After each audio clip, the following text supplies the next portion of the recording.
freaking first cut. Golly.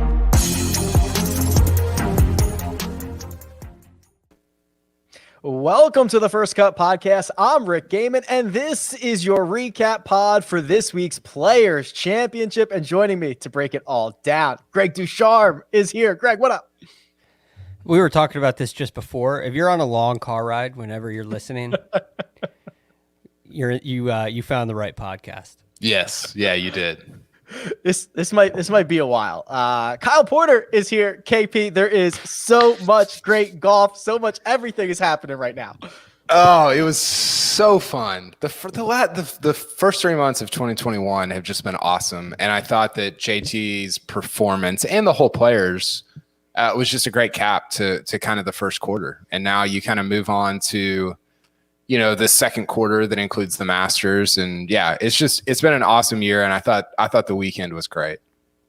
Yeah, we were kind of chatting, Greg, the closing stretch, even like the last 6 holes at TPC Sawgrass, they're chaotic, but you can make some runs in there. It just creates a drama-filled weekend, and it can be no names, it can be big names. It had a little bit of everything this time around. Yeah, it did. See, Florida golf in general, to me, it creates, most of the venues create great theater, and they're great to watch. In fact, I think some of Pete Dye's golf courses may be the most exciting golf courses on the PGA Tour. They're the worst to play. You never enjoy playing them. It's so difficult, right? It's frustrating. But watching the best players in the world attack a golf course like that, with all the risk and all the penalty areas out there, shots you just can't hide from, like the one at 17, it's brilliant. It's perfect. It's the perfect golf course for the PGA Tour's flagship event. So I loved this tournament. All right, let me hit this promo real quick. First Cut listeners, it's March, baby. We got bracket games, and we want you to compete with us in a bracket challenge. I'll be there. Kyle will be there. Greg will be there. Coach will be there. Mark will all be in there, and we want you as well. A link to join is in the description. And really, who enters just one pool? You can also create a group to compete against your friends and fill out your bracket for the chance to win a Nissan Rogue and a trip to the 2022 Final Four. You can play on CBS Sports app or at cbssports.com. Justin Thomas has done it again. He goes out, he wins the Players Championship with a Sunday 68 that KP started a little slow, couldn't find the putting stroke, lost a bunch of strokes to the field, and then he got absolutely scorching in the middle. He tacked on another birdie at 16, and he held on through the final closing holes for his now 14th PGA Tour victory. Yeah, I was thinking about this about halfway through because I think he was on 7 and he had parred everything, right? So on Saturday he starts with the 4 birdies in the first, I think he birdied the first 4, right? Yeah, he birdied the first 4 on Saturday. So it's all pars on Sunday. And I think the thing that's a little and this is where I think some of the stats of it matter at a place like TPC Sawgrass. It's like, okay, how are you making those pars? Because if you're making them with ball striking, then there's so much space over the last 11 holes to put a score together. And so when he was on 7, I was like, JT's going to shoot a 32 on the back. I think I tweeted it out. You did. And then he bogeys the next hole. I was like, oh, great. That's going well. This is like my Memphis take. But this is what Westwood did on Saturday. Remember, he pars the first 9 and you're like, okay, how is he doing it? And he was with ball striking. And then there's room to make putts coming in, which is exactly what JT did. His ball striking, I think it was the ball striking performance of the year, right? Like that was the best anybody's hit the ball for 36 holes all year. Considering the course, the field, the moment, he did not miss a shot on the weekend. It was unreal. The really stats won't parse out. I like that you mentioned the moment and you brought that up because Greg, I'm thinking of 16 on both days, on Saturday and Sunday. I mean, to hit a shot there, or he even talked about the drive that he hit on 16, I think it was, where he said afterwards, that doesn't really fit my eye very well. So for him to do what he did in that moment and pull it all off with what were just exactly what he was trying to do with some of these approach shots into these holes, and then make enough putts to get the job done. Rick, on Monday we talked about JT, and you laid out your case for why you were a play on JT, and it all panned out. And I was a little bit more on the fence than you, and the reason for me was the tee shots, right? The driving accuracy and the display that he has put on in the past, where he gets a little errant off the tee. And it worries me. That's what worried me about Xander this week, because he's been doing that in the last couple events.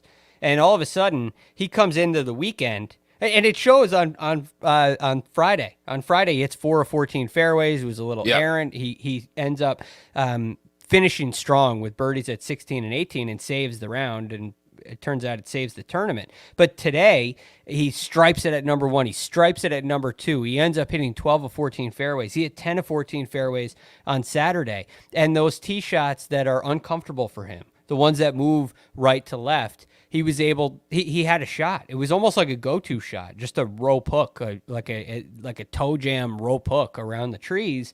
That, I mean, he hit a driver that carried 234 yards.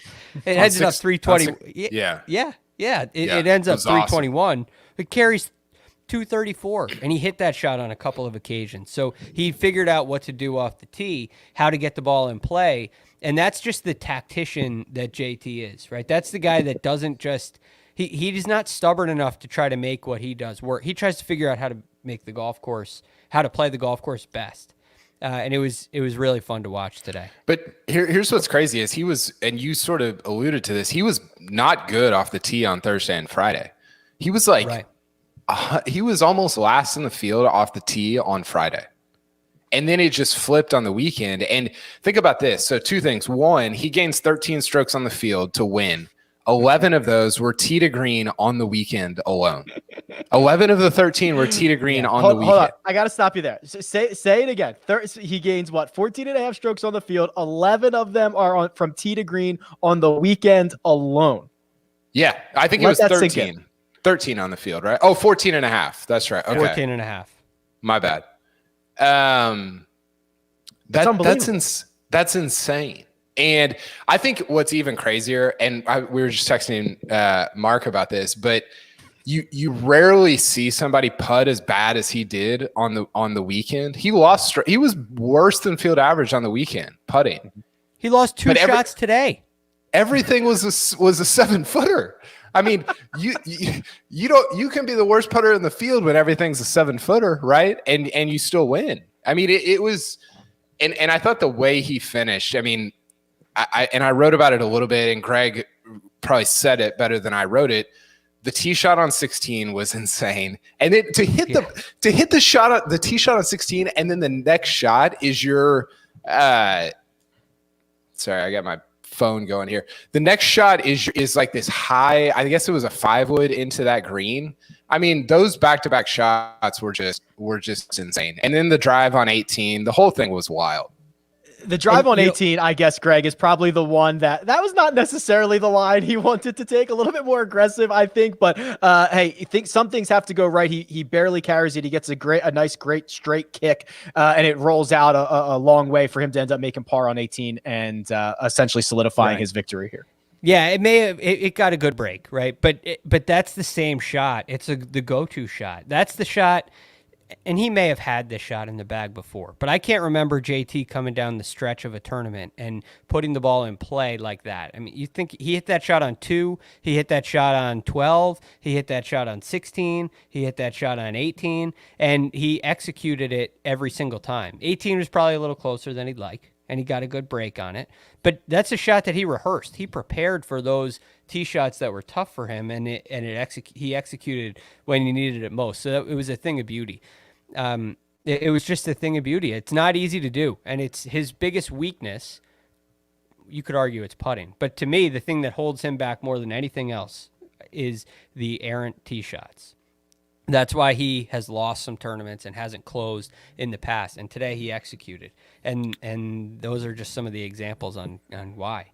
I thought he also had the toughest situational shot into 17, because if you're Westy or Bryson, like, you have to go at that pin kind of, even though they both kind of played away from it. But you're in a situation where you kind of have to go for the pin, and JT's in a weird spot where you don't really know what you need to do, right? Like you don't want to, you don't want to lose it. You don't want to lose the tournament on 17.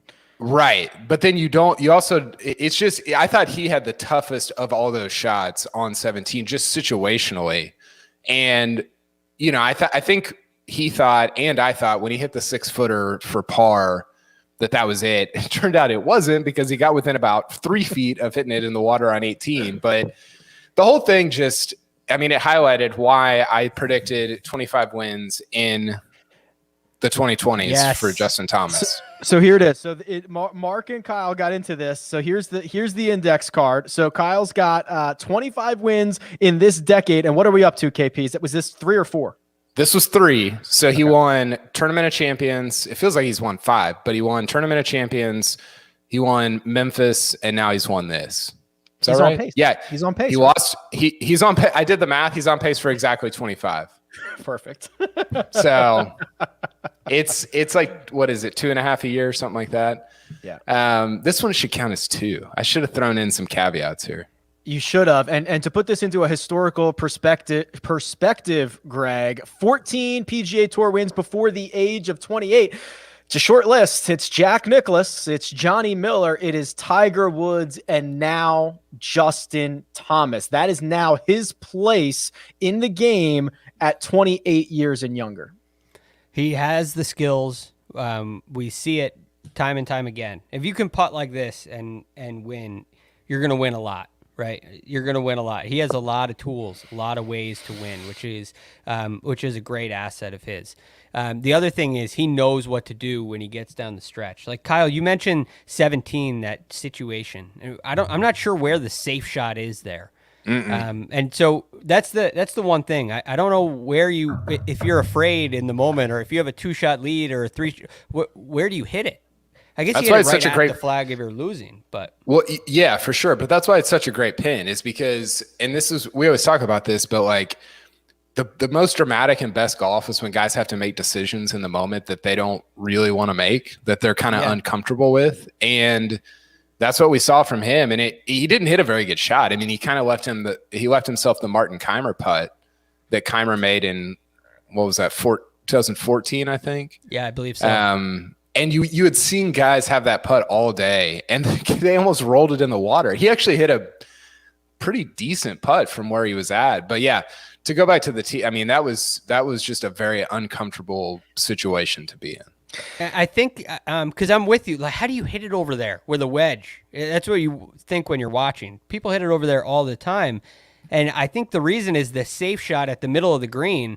You're looking at a knob right over that bunker, right? If you miss it. So it's not like he missed it 30 feet left, right? He misses it probably 3 feet left, and that's why it kicks down to the left instead of over to the right. So I think that just makes for such a great hole. But his finishing ability, like back to your original question, Rick, on how this guy has won 14 times already, the shot on 16 is the example. It's very easy to say, okay, there's water long here, so, and it's into the wind. So going with a 5-wood from 224. I got to float it. If I hit it without enough spin, it's going to go through the wind and into the water. I should lay up here. I'm a great wedge player, whatever. But he has the courage, and he has the guts to go for that shot. And that's where he doesn't allow tournaments to bleed away, right? He takes it. He makes sure that he makes birdie at 16 to extend the lead. Even though he could have done that on 14 too, but the shot on 16 was just so good. I thought the shot on 16, the shot on 12, both took some balls. Like, to hit those shots in that. You said it well on 16, but that's just it was deep. It was not a great. Well, it might have been a good number for the club, but it was not a good number to be going at that pin with. And he just hit it, And he didn't like take on the pin, but it was still. It was just like, as he pulled the club, it was very easy to envision that, we saw Patrick Reed hit that shot like 30 yards into the water on Saturday. And that was just, I thought it did take some courage to take it on. Rick, what was the moment where you thought, okay, JT's winning this? Like this, was it the Eagle on 11? I dipped into get the gift ready. I'm feeling good. There's no way you're stopping him. When he missed the shorty for par on, what was that, 12? It was 14. 14. Yeah. I was in a full lather. I was in a full sweat. I'm like, it's over now. He's like, miss one of those and it's over. Like and then it was a 3-footer.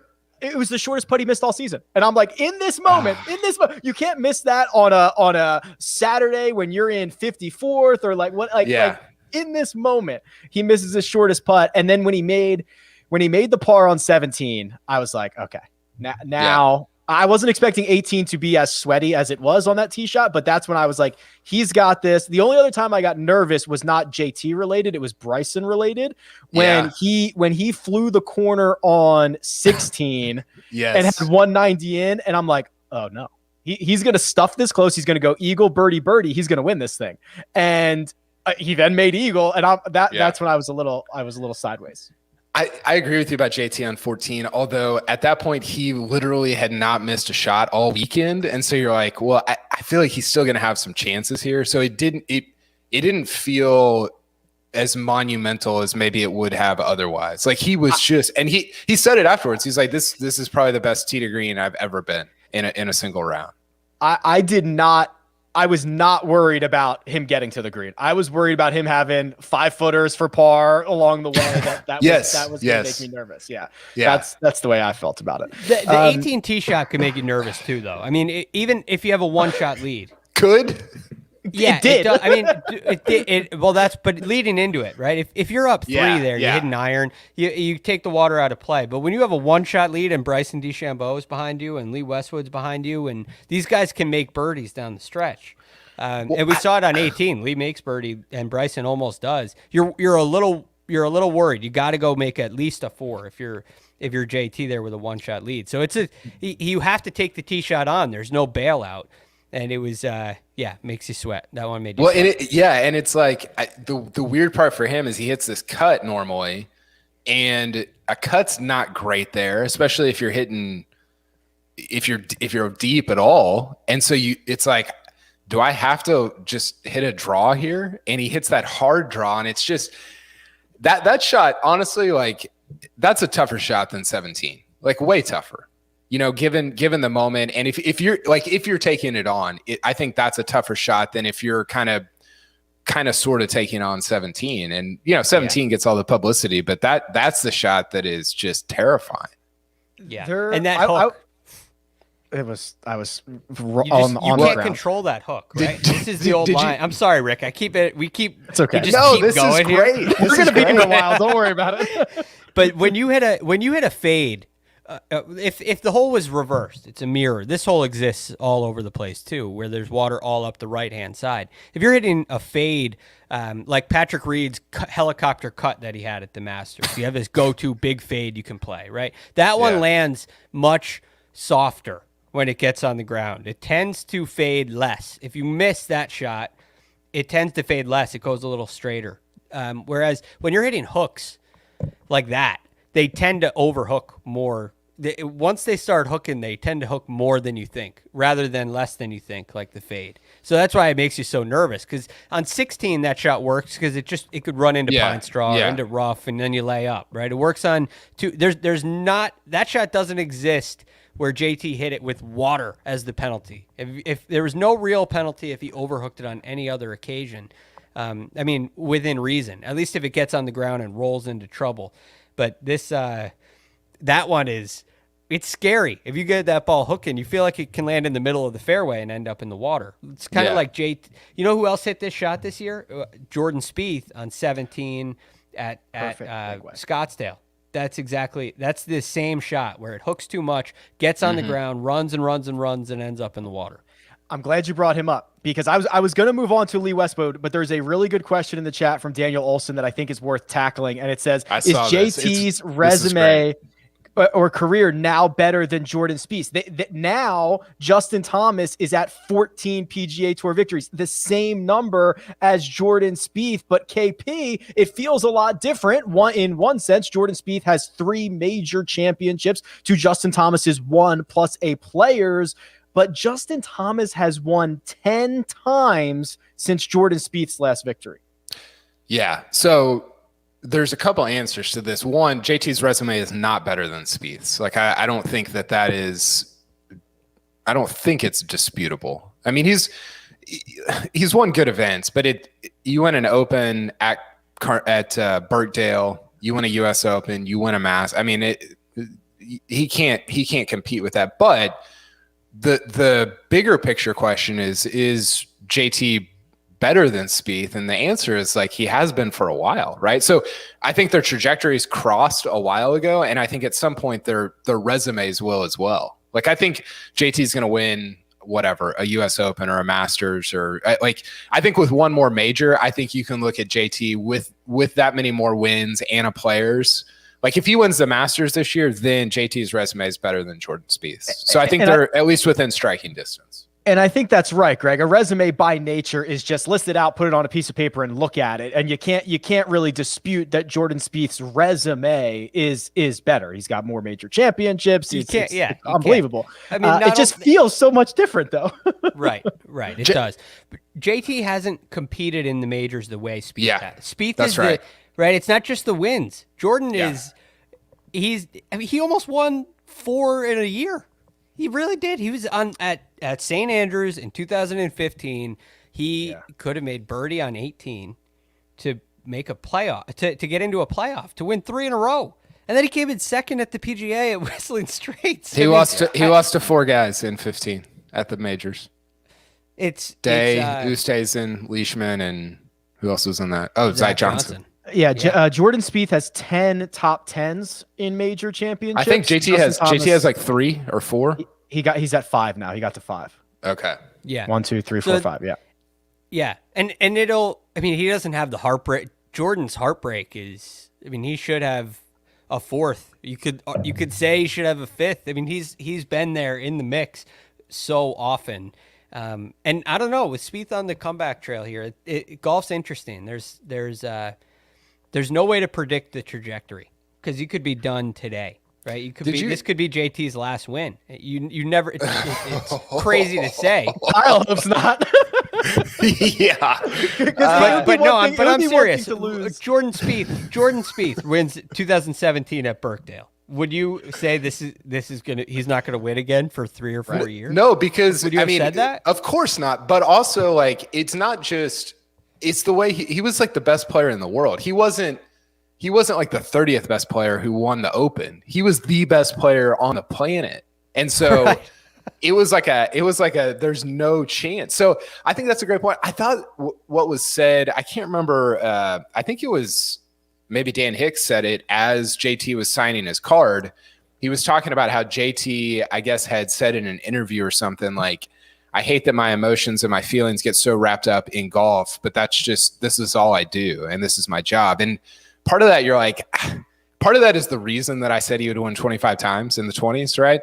And part of that is like, is that good long-term? Like, that seems like a quick way to kind of, like, that could go badly, right, over the next 5 or 10 years. So I thought that was really interesting. And I think that's kind of the X factor in all of this with JT, is that he is, I think, more wrapped up in it than maybe some of these other guys, maybe more so than a Rory or a Spieth. And, I think that's why he's obsessed with it and wins so much, but it could also kind of go the other direction as well. Yeah, and I'm not, by the way, at all saying that it's going to be, right? I'm just saying you never know in this game. So when you are trying to say, well, JT he's gonna pass Spieth because Spieth hasn't won in 4 years. Well, you don't know if there's a slump like that coming for JT, and you don't know if 2015 is going to be, the second half of 2021 for Jordan Spieth, because I think that's a possibility too. He could get hot, and things change very quickly. So in comparing these two guys, I think you got to be a little careful. I do think they're both Hall of Famers, but Spieth still has the edge. Real quick, I wanted to make one final point on kind of some of the JT shots. Like, I think when you are like just in the zone, like Steph Curry from 40 feet in the zone, you hit some of the shot shapes that JT hit on Sunday. Like, those are not shot shapes where it's like, I don't know, I'm feeling okay. Those are shot shapes where it's like, I am feeling myself right now. And I think that matters because I think JT gets into that zone a lot, and it's going to propel him to win a lot because you I don't know, it's sort of like it gets exacerbated to where all of a sudden he's just running downhill and he's hitting all these crazy shots, and it's like, I don't have to hit any putts and I'm still going to beat you. And I think that's the part about JT that's really scary. Well, what'd he say? I love me some me. He was in one of those, those zones on Sunday. Absolutely. Absolutely right. Lee Westwood is going to end up finishing one shot short of the biggest victory of his career, 13 under. He shoots a 72 on Sunday. Greg, I don't want to ever say like, I don't know. I don't know what we expected on Sunday, right? I think there have been well documented and well chronicled Sunday failings for Lee Westwood. I don't know if you call that a failure this week when JT kind of does what he does and he finishes one shot back, but second consecutive 54-hole lead and he comes up without a trophy. Yeah, it's disappointing. Right now, it's hard to say that he's 47 years old in the I mean, you would, if at the beginning of the week, let's say it's last week at the beginning of the Arnold Palmer Invitational, you said, "Okay, Lee, you're going to come in second place the next 2 weeks. Would you take it right now?" I think most people would say, "Yeah, that'd be great. That would be great for Lee Westwood." Yet you're the 54-hole leader. You'd like to close the deal in one of them. So that's a challenge for sure. But I look at today's round, and the disappointing thing is he didn't take advantage of par fives, right? He makes the mistake on number 2, and he's losing it to the right. And he loses it to the right early and often. He does it on 2. He does it on 4. He does it again on 5. He did it later on in the round. Oh, right? Yeah, we got 4 coming. It's shaky, right? So 2, 4 starts on 2 with Lee Westwood. He hits it into the woods on the right, and then he punches out into the water, which is you can't, if you're going to punch out. There's an old saying: if you're going to lay up, right? If you're going to punch out, punch out. The water should never be in play. It can never be in play, and so that's a mental error. And all of a sudden, when you're making a mental error like that early, now you're behind the 8 ball, and now your strategy, you feel like it has to change because that 6 on 2 feels like it's a double. It's basically a double bogey. It's one of the easiest holes on the course. And then we move forward to number 4. I don't know if you want to start there, Kyle. Yeah, let's do this because we'll loop Bryson DeChambeau into this as well because he is not immune to number 4, which I actually say goes back to Brendan Todd on 17 3 minutes earlier. Hitting a cold shank at 17 almost onto what would have been named Todd Island if he lands it on it, the Flower Island. And then from that moment on, every golfer on the course forgot how to play golf. It was like the Monstars came down and started taking talent away from these guys because I'm looking at number 4, KP. Bryson cold tops his tee shot. Lee Westwood goes way right. Bryson hits his second from the ladies' tee way right. Kind of has to play like not almost backward. I mean, what happened? So, first question: Can Todd swim to Todd Island if it lands there? So, there was a guy on the European Tour who got on a boat, got on a little dinghy. I'll find this while we're talking about it. Went over to another little island and hit from that island. I'll find it. So I don't know. I guess he could have if he wanted to. It might be internal OB. I mean, who knows? Like they threw that just all over the place this week. Well, it's probably ground under repair, right? It's flower. A lot of places will have a local rule that you can't play from a flower bed. I would imagine it falls into that category. I don't understand like the way that we probably all watch this. I'm trying to like throw tweets out there and take screenshots. Just there's a lot going on. Like if you want to watch golf with me on a Sunday, it is not fun. It's like a war, as Rick probably knows. And my wife knows that too. That 10 minutes was like, I mean, it was like it was like my Revolutionary War. It was just like, I don't understand what. I mean, the 2 shots that Bryson hit consecutively, like if you were to say what is the inverse of JT's shots into 16, the drive and the approach, the inverse of that, the exact opposite of that were the 2 shots that Bryson hit on 4, the top and the shank. I mean, what was that? How do you hit both? If you hit one, okay, whatever. That happens one every 500 swings.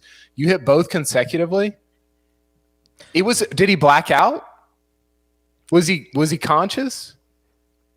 I don't know. It's inexplicable. Well, I think when you do the 1-on-4, you could say is inexplicable. I'm sorry, the tee shot on 4, of course, the 1-on-4. The tee shot on 4, you top it, right? All of a sudden, you have what happened. And the only thing I could think about the top is that Bryson likes to hit up on his driver a lot. And I'm wondering if he's trying to hit up on his 3-wood a little more than he thought. He kind of overdid it a little bit and top. That's usually what happens with a top is the club bottoms out early, it's on the way up, and it misses the ball going up. And so he tops it, and now things start going really fast. All of a sudden, what do I do? Where am I going to drop? I can't believe I just topped it. This is the Players' Championship, and I'm going to be all over social media. Kyle Porter's going to be tweeting about me with some kind of. I hope he said that. And all of a sudden, now he's got a 240-yard shot from the forwardmost tee. He probably doesn't have a club for that number. He probably didn't keep a 240-yard club. There's not a head cover on that club. Right? I mean, he doesn't need it. But the only if you're Bubba, there is. Yeah, right. So all of a sudden, it goes. He misses one. I don't know what happened, but you hear him say, "What is going on?"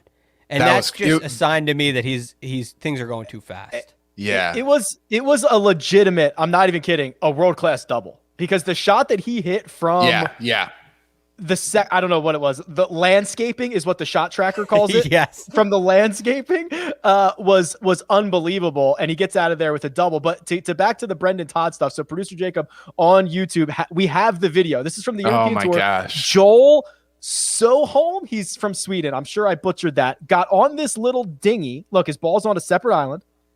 He's going to get on this little boat and he's going to pull himself across.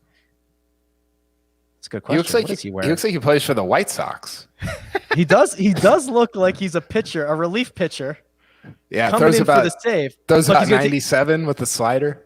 Look, he's going to take. Set it out there by himself. Here's his caddy. Right, his caddy doesn't even go. Here's 4 clubs. Have fun. The 4 clubs.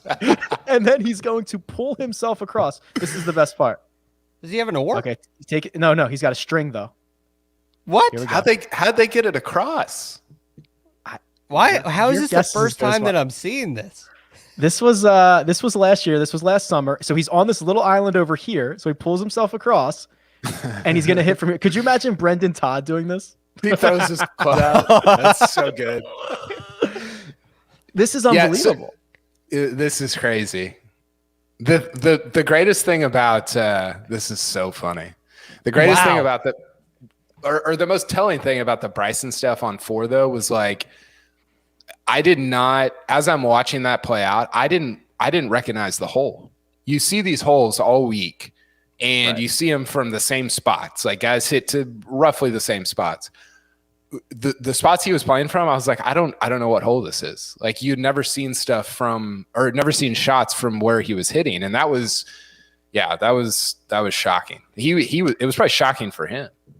Would you guys like to see them play 4 from a tee? Not maybe not 240, but if they moved 4 up and made that drivable, do you think that'd be compelling? I mean, for sure. Over water, I think that'd be sweet. If you had 4 and 12, I think it'd be really fun. The rest of Bryson's round, it couldn't have got much worse. Got better, right? So he goes out in 32. He comes in 33 thanks to birdies at 12, 13, and of course the big bird, the eagle at 16. And I know we say this a lot, KP, but like I don't even know if Bryson had his good stuff. He doesn't even really know if he had his good stuff. Like it's kind of scary how good he is at this point. Well, yeah, and here's the thing. The thing we heard all week was like, don't forget, he's a good putter too. It's like, well, yeah, he was like the number 9 player in the world whenever he, went through this transformation. Like he won a USAM, he won the NCAAs, he won 5 times on the PGA Tour. Like you don't just like fall into that. Like he's back-to-back playoff events. Yeah, like he's unreal throughout the bag, and I think that these last 2 weeks were sort of I guess a reminder of that. Although if like, and I do think like we do forget how good he was before all this, because we just look at the the bacon video and the the lifting weights and all this stuff, and it's like, oh well, he's just a long drive guy. Well, no, like he was unbelievable before any of this happened, and what he did with the long drive stuff is just increase his win rate, just increase the number of opportunities he has, and give himself more margin for error. We've talked about that a ton, and this week it was actually like the opposite. He wasn't that great off the tee, but he was awesome. I mean, think about if he would have been good off the tee this week, he would have won by like 8. Yeah, but you know what? That advantage is almost, this golf course limits his ability to hit drivers. So because you have to, and he talked about this earlier in the week, you have to play position now. So off the tee, it's still an advantage. But as far as strokes gained is concerned, he's not going to gain the way that he normally does because he's got to put the ball into a similar place as everybody else. He may just use less club to do it. Yeah, it's a great point. But there are holes like 16, right? Nobody's taking that line on 16 or 11. Yeah, 11 for sure. I'm trying to think of what else. Maybe 2 at times. 2, I think you can run out of room on 2 a little bit. Actually, he did. Did he hit? He might have hit iron there. I think he hit 3 wood or some kind of wood, 3 or 5 wood, I think. Yeah, he was dialed back quite a bit this week off the tee. Yeah, I actually think that, and somebody brought this up. It might have been Solly at No Lane Up talking about how like the bigger advantage at a place like Sawgrass is his speed in the rough, and we saw that at Wingfoot also. But because you don't see as much driver advantage here, that becomes more pronounced. That is like the speed advantage at TPC Sawgrass. So I don't know, man. Like I keep going back to his best stuff. His best performances have been at the toughest courses with the toughest setups, and that's he should be the U.S. Open favorite for the next 5 years right now. Well, I want to talk about whether he is the Masters favorite because we are 25 days away from that. But first, we're going to take a quick break and hear a word from our partners.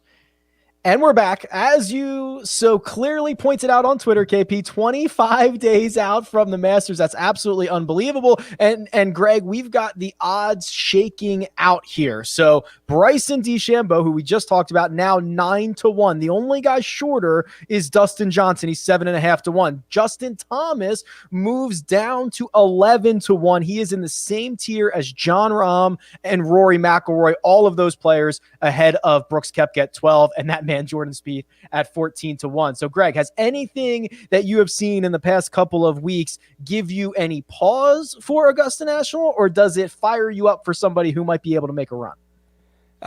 Well, I'm fired up to get Jordan into the mix, but I mean, from the sounds of it, it's already over because Bryson's going to win by 5. So I guess you're getting 9-1, no more, no less. So it's already over. You can do that, and then you can also do margin of victory, which 4 or more shots would pay plus 333 KP. So maybe he'll let you parlay those, and you just take Bryson and 4 or more shots. I think maybe Lee Westwood should be the favorite for Augusta. Right? Greg actually picked him to win the Open Championship when we did our way too early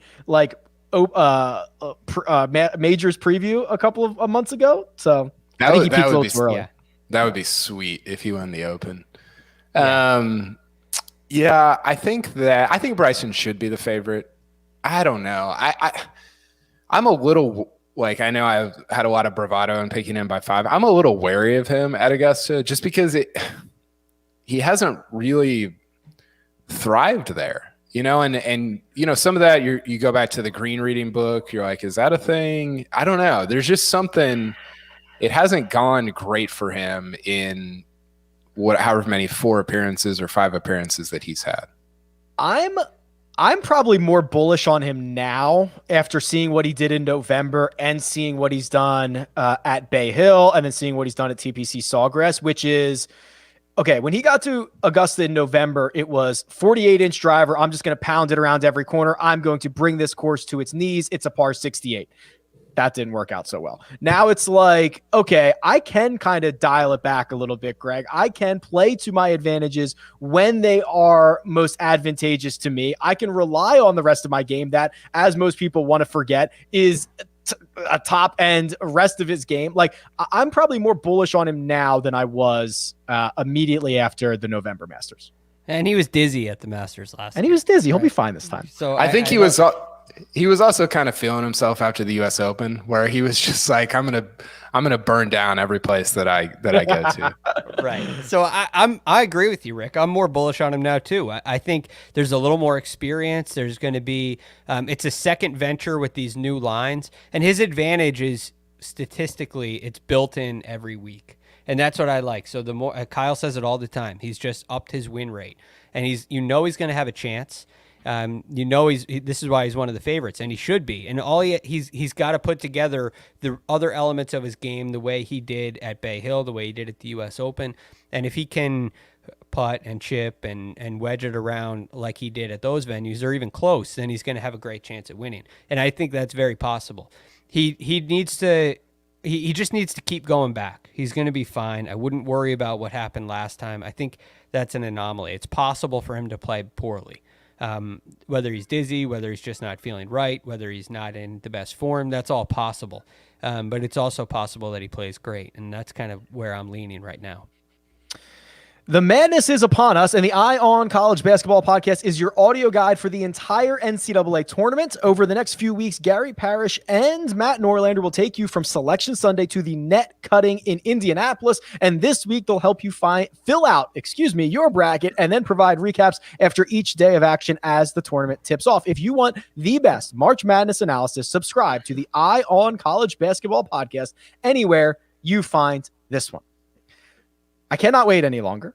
We have to discuss the greatest piece of content that has ever been generated by the game of golf. And if you don't know what I'm referring to, I don't think this has an official name yet. I'm sure over time, just like the Zapruder film, like we'll figure out a better name to refer to this back in decades from now. But we're going to call it the Spieth Sabbatini video right now. And every shot live allowed us to capture some really incredible moments. And one that came out this week was, I'm going to try to do my best to describe this.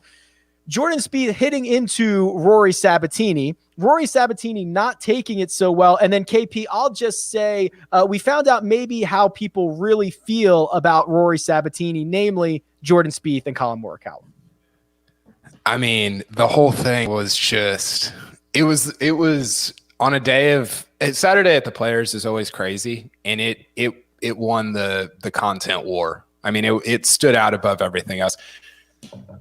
Where do we even start? I mean, I could do a list of like 50 things that happened in the video. The one that nobody has said yet that I think is maybe the most underrated, and you have to watch it to see what I'm talking about, although I guess it got taken down. The fact that you can see Spieth in the video of him from the tee and also see him like a tiny version of him hitting into, so I don't know why that just cracked me up, but like seeing both Spieths at the same time, taking it back, just every time I watched it destroyed me. It was so funny. I didn't know what to expect. I clicked this video, Greg, and I'm like, what am I even watching? There's no caption here. It's a side-by-side of Rory Sabbatini and Jordan Spieth. I'm like, I don't even know what this is. And we come to find out he hits into Rory Sabbatini because he didn't see him. And then it just gets better and better because the audio is being picked up back on the tee from Jordan Spieth and Colin Morikawa. And some of the great takeaways are Jordan Spieth goes, oh, is that Sabbatini? Oh man, worst guy to hit. I couldn't have picked a worse guy to hit it into. Right. Yeah, this is normal. This is somewhat normal conversation you would have, but yeah, it's so easy to forget that that every shot is live, right? There's always a mic, and you're just kind of out there. And but those guys should know that. You should know. You should know. Were told and there was a memo. Lesson. There was a memo that said, "Remember." Yeah, but specifically them, they're always mic'd. Like Spieth never goes on the course and is thinking, "Oh, I'm not mic'd today." Like that hadn't happened in 8 years. But you got to think about Morikawa and Spieth. These guys are as nice as it gets. They're not saying things that are controversial. I've never heard Jordan Spieth swear, and probably never will. He has that way where he knows nothing. Justin Thomas will forever be cautious with his words on the golf course. He'll be cautious with his words on the golf course at Medalist from now on. It will happen for the rest of his life because he's been caught in saying a couple controversial things. Happened at the Honda a couple of years ago, and then the most recent one in Hawaii we all know of. Spieth and Morikawa aren't doing that. So I wonder if they just it's not in their mind. It's not too derogatory it's very normal, and this gold comes out of it. It was so great. So real quick, a couple other great parts from it. I pulled up there was a Twitter back and forth. One of them was, Spieth basically said, I couldn't have picked a worse guy to hit into. I like insinuating, I hope he's not mad at me. And then he said, thankfully, I'm one of the only guys that he likes.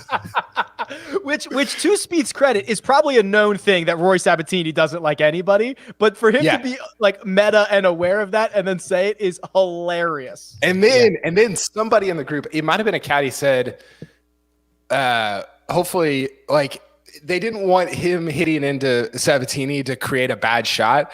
And he goes, well, hopefully he hits a good nope. Yeah. And Spieth goes, it must have been a caddy, because Spieth goes, well, he's going to blame me for that. And then as soon as, I think Greller said this afterward, he said, as soon as Sabbatini was walking away, Sabbatini looks back and he goes, oh, he just looked back at you. And then like 5 seconds later, he goes, there's another look for you. Like he looked back again. The whole thing is like, if you couldn't script out something that was funnier. Like if all of the like golf Twitter got together and was like, okay, what could we create that would be like hilarious? You couldn't even get close to this. I mean, it was unreal how subtly funny and unbelievable the whole thing was. Would you pick real, that cast of characters? Oh, right. It was perfect. Right. It was real. And then if that wasn't, so it just keeps escalating, right? And I'm like, okay, this is amazing. This is amazing. I can't wait to retweet this. This is getting better and better. This is amazing. And then Morikawa, who's the nicest guy in the world, friend of the pod, by the way, is like, I think he's kind of in love with my girlfriend, right? And he's like, Sabbatini said, hey, I said hi to your girlfriend yesterday. And Morikawa was like, well, she's not here. How did you do that? And it was just like this most awkward, like random, these two guys giving their unfiltered thoughts, Greg, on how they feel about Rory Sabbatini. Right. Who's one of the, I don't know. He's like a random guy. You wouldn't expect it. Rory Sabbatini's coming out of it. How is he so involved in a Players Championship when he's not near the lead? How is he so involved in this? And it won you're right. It won the weekend. We figured Rory would be involved in the weekend, just maybe not that one. But you know who the biggest pro was out of all of it? It was Michael Greller. He did the thing. You know how NFL coaches hold the clipboard over their mouth so that they don't, so that nobody can read their lips and they don't know what they're. I didn't hear anything that he said, which is unbelievable because you heard everybody else. Yeah. He might have said like one or two things that got picked up, but when he didn't want to get picked up, he knew where to direct his words, which makes you wonder why anybody was talking to begin with. If he was aware enough to know that things were getting picked up and the rest of, maybe they wanted this to happen. Do you think? I mean, I can't imagine. So it was, quickly scrubbed from the internet. So unless you took a video recording of it, it's not existing out there. I wonder if there was, these guys are finishing up their round, Greg. They're checking their phone, and they're like, oh, so this got picked up. Like Rory Sabbatini to me seems like the guy that will come up to you in the locker room and ask you about this. Oh, that's everybody's talking about it as soon as you get in there. In this day and age, nothing is unknown. They all know, and they're all talking about it, which makes it that much better because there's now that extra. Now all of a sudden, Sabbatini knows what they're saying. Like there's normally when somebody talks about you behind your back, if you hear about it, it's through other people. You very rarely in your regular life hear what somebody else says about you behind your back verbatim from their mouth or record. You'd never hear recorded of it. So I just wonder how awkward, because there's kind of an innocence to it at the same time because it's Spieth and Morikawa. I don't think you could be too hard on him if you're Sabbatini. Like, oh, I can't believe those guys said that about me, because you kind of probably know it's true. And the other thing is that it just makes me further know, like these guys. I mean, these guys are colleagues, right? And there's in any line of work there is gossip, and there are people talking about behind each other's backs and clicks and all that stuff. So like that these guys talk about each other all the time out there as things are going on. But to have that mic was literally propped up next to the tee box to get it on. Like it was magnificent. It was the best workplace. Take every shot live to every tournament. Forever. Oh. I mean, that 2-minute clip was justification for doing it at every tournament which I guess is the plan, but it was just, yeah. And I think, one thing I was thinking about, we kind of throw stuff out on Twitter sometimes, and most guys don't see most of it, but they all see some of it, right? Like everyone in the Players Championship saw that clip. Or heard about it, like saw some version of it. And I forget that. Like I forget that, I've heard from people that were like, hey, I saw this. And I thought it was funny, even though I was saying it about I try to say stuff that I know the person who will eventually see it, even if it's kind of mean, like still thinks it's funny. And I forget, for whatever reason, I just forget that they have phones and they can look at them. Like it's almost like they're in this other like arena doing stuff, like participating, that they're not going to look at their phone at the end of the round. Right. And they're following the same people. I'm reminded of this all the time too, Kyle. They are fans of the game, right? They watch coverage. They're following golf stuff on Twitter. They're fans just like the rest of us. So it kind of, don't think about it too much. It might make you nervous. Might for sure next time. And we can't have that. For sure. Producer Jacob just brought up maybe the best quote that we forgot about of the whole thing. When Spieth realized that it was Sabbatini, he goes, "Oh God." Yeah.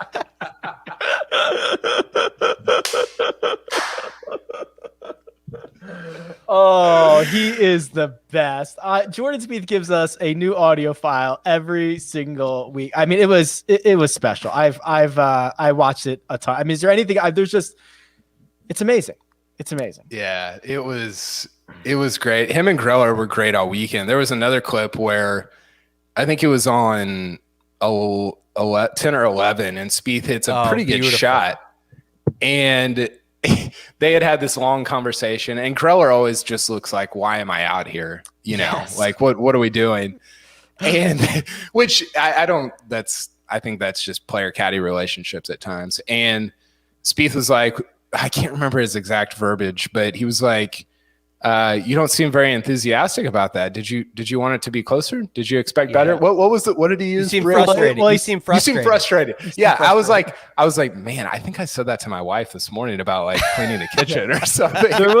There was a comment that was like, I forget who it was, but somebody on PJ Tour Live said, we'll talk about this when we get in the car. And I thought that was like perfect. Yeah. Like that was the exact tone that Greller used, or that Spieth used to Greller. I was like, yeah, that's exactly right. That was like, that hit deep. Yeah. Megan Schuster of The Ringer said that she said it had a very like this is what my marriage counselor told me to say in situations where I was getting worked up. It had that kind of vibe to it. Like, you seem frustrated with that, Michael. Why are you frustrated? Yeah. There was another moment with them. Spieth had a drop on like 7, I think. He drops in the woods, and he's hitting this just insane shot like through the trees. It was kind of like the Phil shot on 10 back in 2007, where he's got this little opening, and you could tell Greller was like, "What are we doing? Like, what? Why is this happening?" And they just go back and forth, and finally Spieth hits the shot. He almost made a 3. He almost got up and down from this just joke of a spot. And yeah, it's an awesome show. I love tuning into them. They should have their own sitcom in the off season for a couple of weeks. Let's just get those guys in a house and see what happens. Gentlemen, we've got to do a one and done update. We've got to do our super contest update. It's essentially going to be me victory lapping you guys for the next couple of minutes. So strap in. Yes, Kyle. Real quick, can we do the Rory Bryson thing? Oh, yeah. Okay. So you're talking about, so after Rory McIlroy misses the cut, he's giving a very transparent interview, and he refers to the speed training that he did, I think, in October, essentially saying, I'd be lying if I said it wasn't because of what Bryson did to Wing's foot that has made his swing, I think he called it flatter and more rotational, and he's kind of blaming that for some of the struggles that he's having right now, right? Yeah, and it was very much like Ryan Labner tweeted out, I think he asked the question and then he tweeted out the video, Ryan Labner of Golf Channel, and he said this in his tweet. He was like, you could tell that Rory knew this was going to be like a big deal and a headline, and he was like, I'm just going to say it anyway. And I thought it was very, I mean, it was fascinating, right? Like, because if Rory's doing that, he's not the only one. Yeah, you know, there's and I'd love to hear Greg's take on this. There's plenty of other guys that are thinking like that as well. And, you know, distance is a skill. Like what Bryson is doing is a skill. It's not, you can't just like start swinging harder. And that goes back to like, that's the thing where what Bryson did a year ago, 18 months ago was risky. Because you're redoing some stuff that's already solidified and you're the number 9 player in the world, like we talked about before. So you're kind of tinkering with some things that got you to be number 9 in the world. And that's a risk. Like that's a legitimate risk that has paid off, but he didn't know if it was going to pay off. He didn't know if 48-inch driver was going to pay off. He didn't know if all these, you know, insane things were going to pay off. And I think other guys were like, okay, well, I'll just swing harder. That's an oversimplification because I'm a moron about the swing, but it seemed like DJ or Rory or Finau or whoever could be like, well, I've got a little in the tank. Let me use that. And that's not, I don't think that's totally what Bryson was doing. What do you think, Greg? No, you're absolutely right. And here's the biggest difference. There's a huge difference between Bryson and Rory in this situation. Bryson, and this is forgotten all the time, Bryson has a team of guys around him.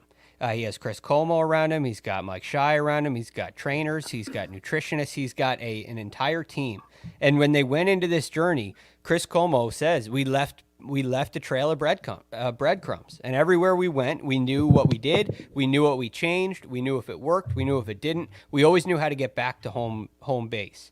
And that's a really important aspect. Rory's coach right now he's been stuck in Ireland. Right, he hasn't been able to come here. He hasn't been able to travel on tour, and so Rory did it alone. Rory does it without his coach. And sending your coach videos, you can do that. You can talk on the phone. There's a lot of things you can do, but it's different than having them there. And I mean, Bryson and Chris Como are having sleepovers together. I don't know if that's, you know, they're together all day, right? Breaking news. Is that breaking news?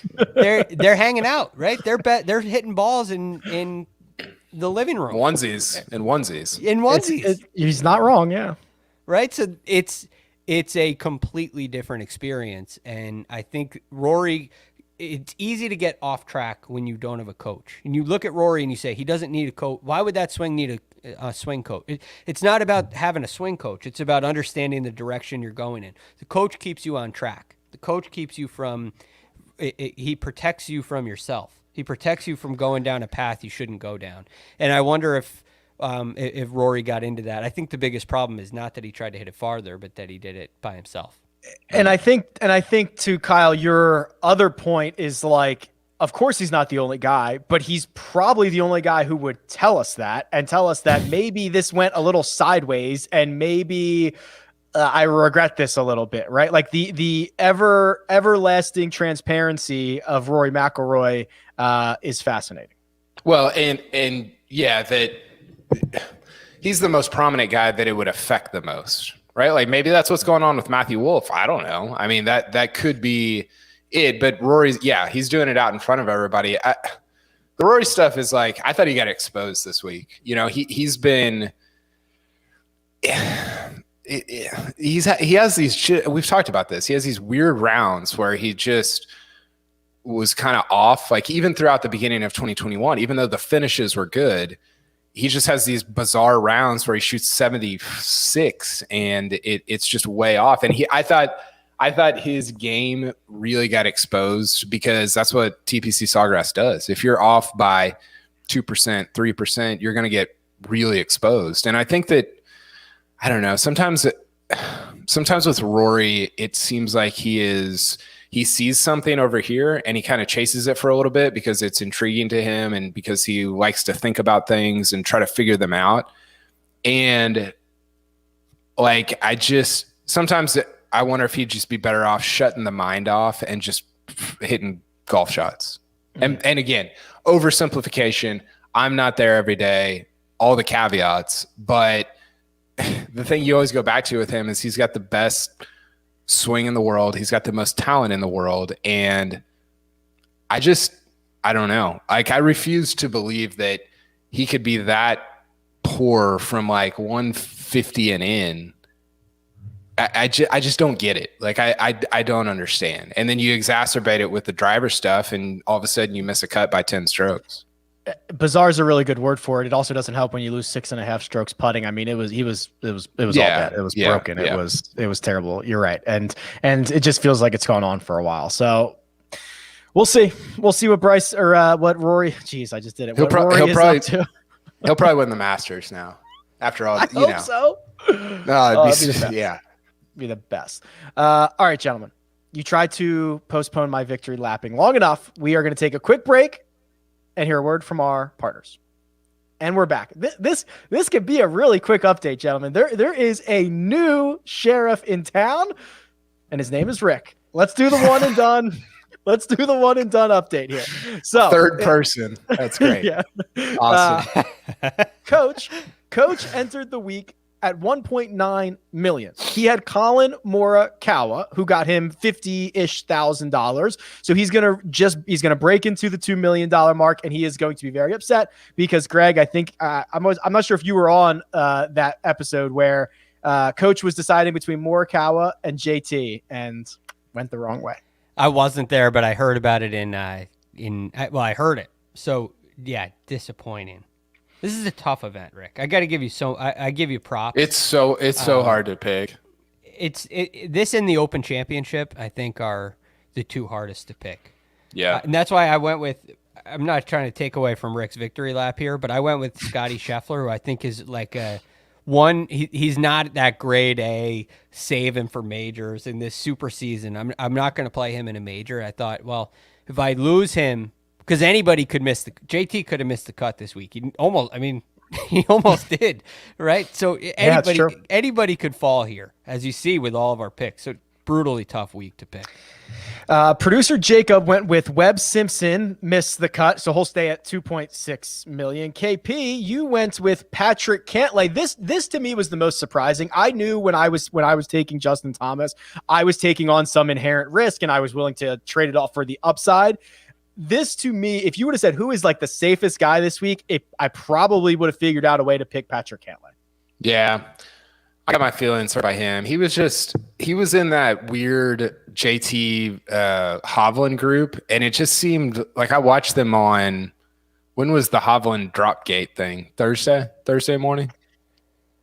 Yes, because then he played another round Friday and then missed the cut by 2. And it just seemed like their whole group. I think what Greg said is instructive because JT could have missed the cut. Like it went badly on Thursday, and then it went badly again on Friday. And he and somebody said, it might have been Aaron Oberholzer on Golf Channel, said like he kind of went to war to kind of get it back on track. He was grinding out 70s the first couple of days, or 70. 72, 70 or whatever it was. And that's impressive. Like the 66, 68 is impressive, obviously. But I think that to give yourself a chance at the 66, 68 is just as impressive.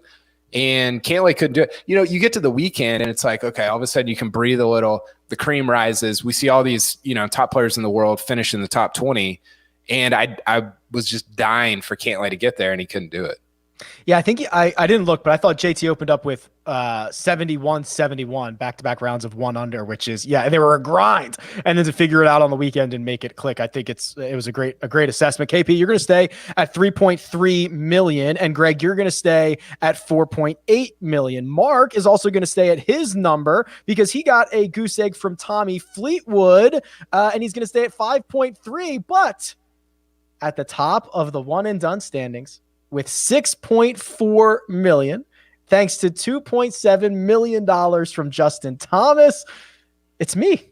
It's me, Greg. That's my wife. My wife's in the chat. She Wow. said, Yeah, I was gonna say we don't- got an inside scoop, an inside look to the gaming household. This is- and Rick's been a little on the happy side today. Yeah, so Rick, my wife a says, tough- he gained dollars today, like JT did Tee to Green this weekend. Right, all of his Were you- earning comes from this week. Hey, were you like Jimmy Johnson checking the purse sheet in the scoring tent? yeah, that's so good. Right? I'm just let me Did you just walk see out. that? Whoop, never mind. Yeah, that's so And then good. his face after he saw it, he was like, Yeah. He's 10% of 2.7 million. Yeah, that's what I was doing. That's absolutely awesome. So I take a lead. I'm at 6.4 million. We've got plenty of events left. We've got 35 events left or something like that. And this, to look towards our super contest, which is our betting wagers for the week. Greg, you had a good week. Let me pull up your betting card here because you had a 20% ROI, and I believe it was in thanks to.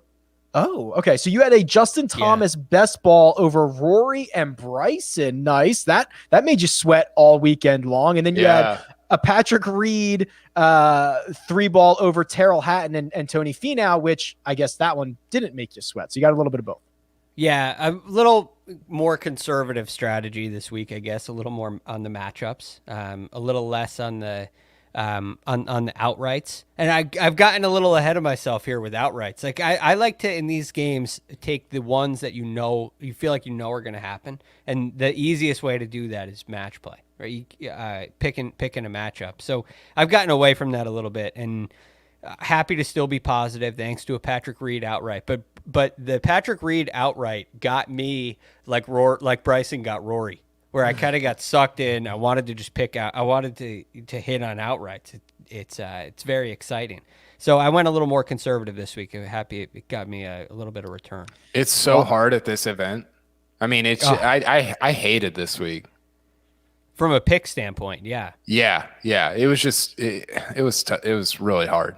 Yeah, we were talking about it on, I think it was Friday. 9 of the 17 most expensive golfers on DraftKings, so the guys that everybody thinks are going to do well, missed the cut. Like it was absolute carnage. It was carnage. But that's every year, and it's unpredictable. Like it'll be, next time around, it'll be Rory and Cantlay that are in the top 10, and you're just like, and that's what's great about Sawgrass. Like I don't think we probably didn't talk about the course enough. I love it. Like it's awesome. It's so much fun every year. And it makes you hit great shots. And if you're off at all, you're not playing the weekend. We can talk about Sawgrass real quick here. So I had my best bets. I had Matthew Fitzpatrick over Patrick Reed. I won that. I won Webb Simpson over Patrick Cantlay. And I had a Justin Thomas outright. So that was me having the big week. I agree with Kyle, Greg. Sawgrass is, I think a lot of people think it's a bit gimmicky. It's a bit like whatever. I did not get the feeling this week like I have in other weeks, whether it was because 17 bit back on Thursday. It was a really good event. It created an eclectic, diverse leaderboard, and also it made some of the best players in the world look like fools, which I think is a really good combination. Right, and at the same time, it allows you to make some birdies. You see birdies, you see eagles. There are scoring opportunities out there. You have to play bold and take on a lot of risk in order to score, which is what. It's out there, and somebody's going to score. And if you just get on the wrong side, then all of a sudden you get penalized. I think it's the best course in the Florida swing, without question. It brings the most excitement. It gives you the most difficulty. You have to strike the ball well. There's so much that it tests every aspect of your game. And what we saw with JT, the way he was working the ball, tee to green, not a lot of guys can do that, especially on today's PGA Tour. And it highlights architectural, I guess you can call it genius. I mean, it really is. It makes the modern PGA Tour player sweat on a golf course that's under 7,200 yards. It's impressive. Yeah, it is impressive. I would like to see, well, two things. One, we talked about this with concession, right? Change the par to 70, and all of a sudden 6 under is the winner, which is a U.S. Open. Yeah. That's all they do with the USGA. They just change the par to 70, and all of a sudden you got 5 under, 6 under, whatever. And then the other thing is The only thing I would like, and Greg brought this up earlier, and I thought it was great, is a little more variety. Like 12's awesome because it changes, right? Every day you're like, okay, well, today I got to do this, and tomorrow I got to do that.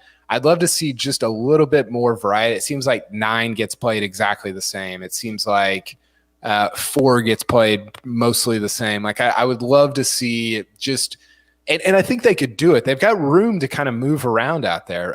Solly tweeted Huge from No Lane Up about like they could move the tee on 18 back a little bit, and that's just one of 100 examples that you could throw out there. But that's the only thing, and maybe a little faster and firmer. I thought it was, especially on the weekend, just a tad too receptive. But other than, I mean, those are tiny complaints. I thought it was fantastic, and I think it's fantastic almost every year.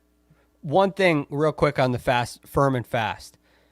There are places where a particular hole or a particular green limits your ability to go really firm and fast.